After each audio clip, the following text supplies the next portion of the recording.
If you're like me, you pick up your phone in the morning, you've looked at the TV, your laptop, whatever, but you're checking out the news and you're just seeing headlines that inflation's out of control, there's a looming recession that's going to be bigger than any recession we've ever seen, and there's a president going to jail. Yet with all of these crazy headlines, the Spokane housing market continues to come out on top and stay strong no matter what gets thrown at it. And many of you out there have some very valid concerns about the housing market, and I'm curious, what are those concerns? Leave a comment down below and let me know, what are you most worried about in this housing market right now? There's a few things that these major news outlets are missing, and I'm here to point those out to you. Hey, I'm Haydn, your local Spokane real estate expert, and I feel like the housing market right now is kind of like watching Ted Lasso. Hopefully you're a Ted Lasso fan, so this makes sense to you. But the housing market is kind of like watching AFC Richmond take loss after loss, but no matter what, they will continue to persevere, push forward, and then they have some beautiful thing like Zava show up and bring them to the top and make them the best team. And through all the adversity that they fought through, they become the best team. But just to recap on where the housing market has been over the last year,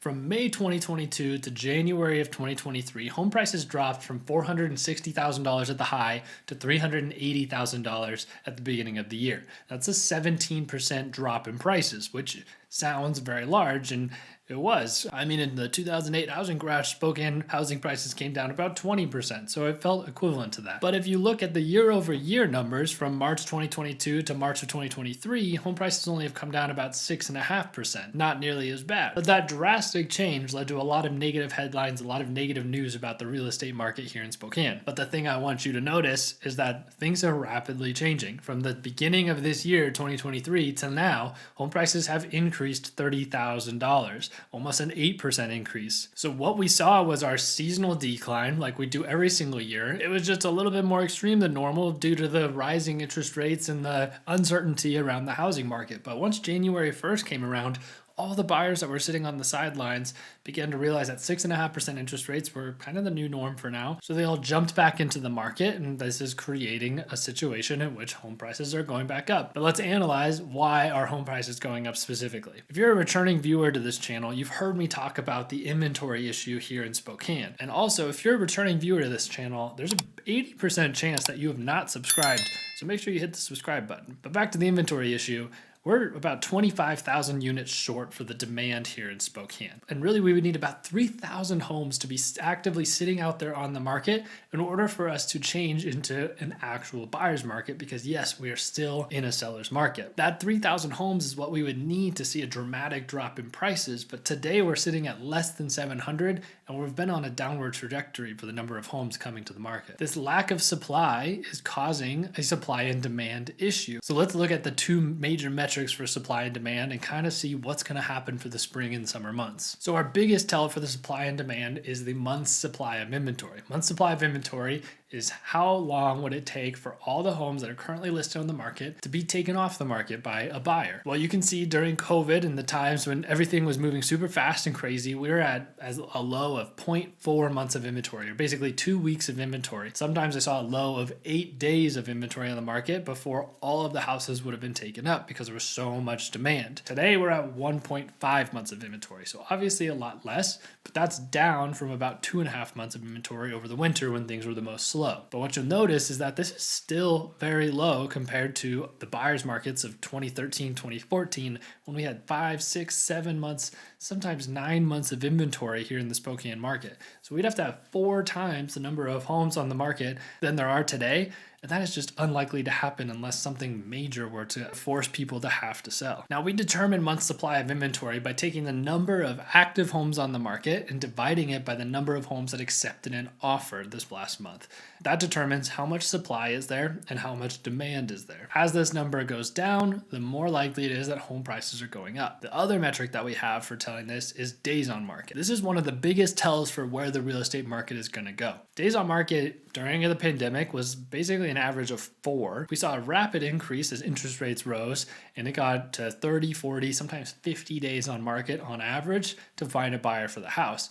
But since the start of the year, that has had a dramatic decrease, and we're sitting at 7 days on market. So the market is moving almost as fast as it was during those COVID times right now. So as long as this number continues to stay low, you're going to see that demand is still high enough that it's going to cause prices to continue to go up unless we see a rapid increase in inventory that outpaces the number of buyers entering the market. Now you might be asking, Haydn, who are these people that are buying houses right now? How can they afford the prices? How can they afford the interest rates? And I think that's a pretty valid question. But realistically, there will be people in every single market that always need to buy a house. There will always be situations of death, divorce, and debt that cause people to have to buy or sell for various reasons. For a lot of the people I'm working with right now, a lot of the buyers that are moving to Spokane are moving for job opportunities, whether it's getting out of an expensive market, a new job, or military relocation. That's a big one this time of year. Or family situations. Like I said, death, divorce. I have families that are combining their incomes, different generations combining their incomes to buy one large house that the whole family can live in.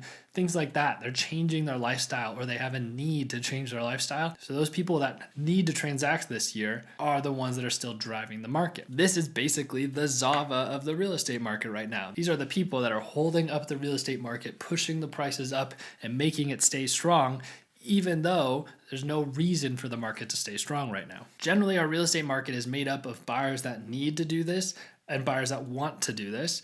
And our wants are people that maybe just want a different neighborhood. They just are bored of their house. Maybe they want a second home or an investment property. Those are my clients that are sitting on the sidelines right now, just kind of watching, don't really feel like they need to do anything. If they like a house, but they're not ready to put an offer in on it, they don't really care if it went under contract or not because they're not in a rush. And usually that makes up maybe half or more of the buyer pool out there.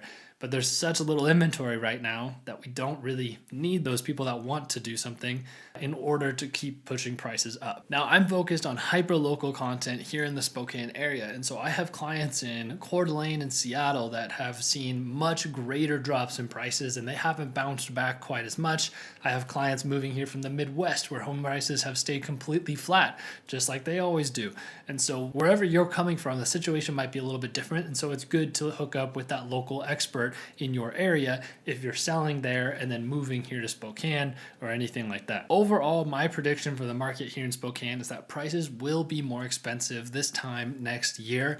It might be 0.1% more expensive, who knows? But I think that the demand that we are currently seeing and the supply issue that we're having will only cause us to continue to have an increase in prices over the next 12 months. So what does this mean for you? If you are motivated to buy or sell this year, you're somebody that has to do one of those two things for any given reason, then you need a plan in place to make sure that you are taking full advantage of this market, because it's not easy to navigate. There's a lot of different situations and scenarios going on right now.